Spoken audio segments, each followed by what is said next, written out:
I'm with Knesset member Simcha Rothman, who's the head of the Constitution Committee in Knesset, which is Israel's parliament.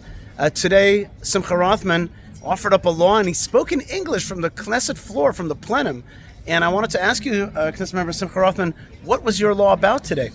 So the law that was people were trying to pass this law, I think almost for a decade, to cancel the double Social Security for Americans and Israeli Americans.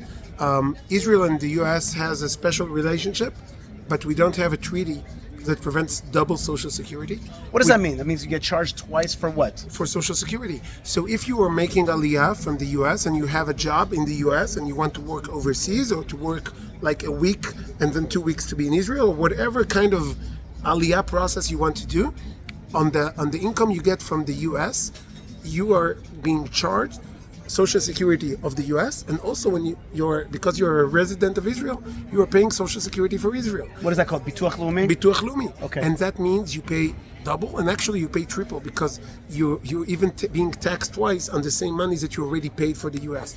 Wow. Sometimes it comes to 70% of the income that go to different taxes and Social Security, which is crazy.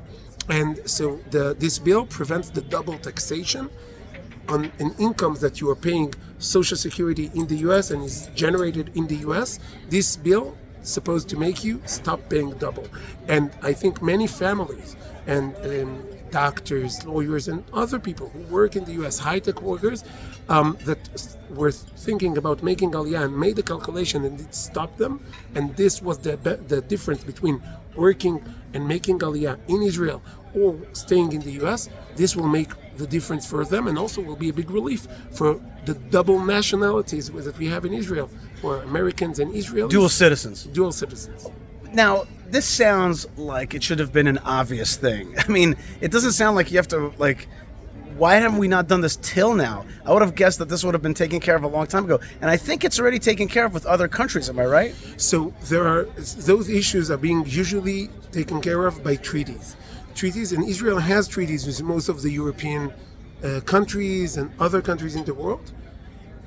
It's in a strange way because Israel is one of the largest diaspora of American citizens, and America is the largest diaspora of Israeli citizens.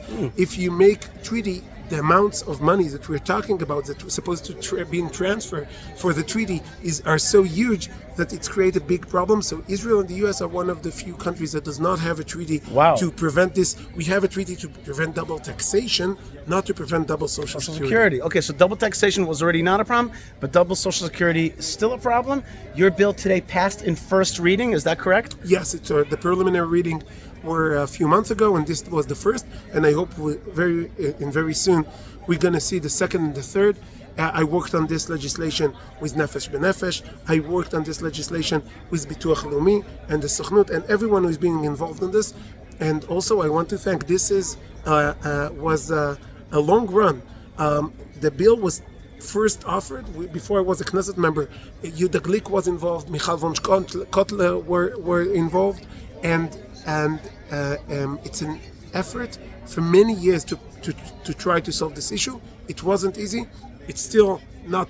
The work is still not finished, but we took a big step towards solving these problems that were preventing thousands and maybe tens of thousands of people from making Aliyah from the U.S. So, meaning to say, the way it was a prevention, and you also brought figures to show that Olim, people who make Aliyah, live in Israel, that come from America and other countries like Australia and England, they bring with them a lot of economic wealth to the state of Israel? Yes, that's Nefesh B'Nefesh data, and I think it's solid.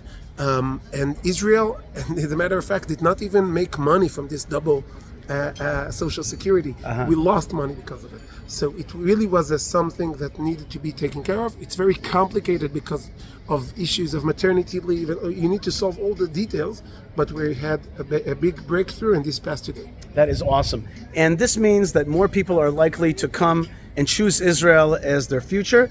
And behind us, Knesset member Simcha Rothman, is the old city of Jerusalem, the capital city of Israel, the heartland of the Jewish people, the heart of lovers of the Bible, the spiritual capital of the world. So many things can be said about this great city, and now it's become just a little bit more inviting due to your work. So thank you very much for pushing this forward, and we look forward to the second reading committees Second and third third reading. yeah. Okay, so there's Thank still a little bit of way to go. Knesset member Simcha Rothman, head of the Constitution Committee, working to make finances better for people who immigrate to the land of Israel. God bless you. Thank you. Thank you.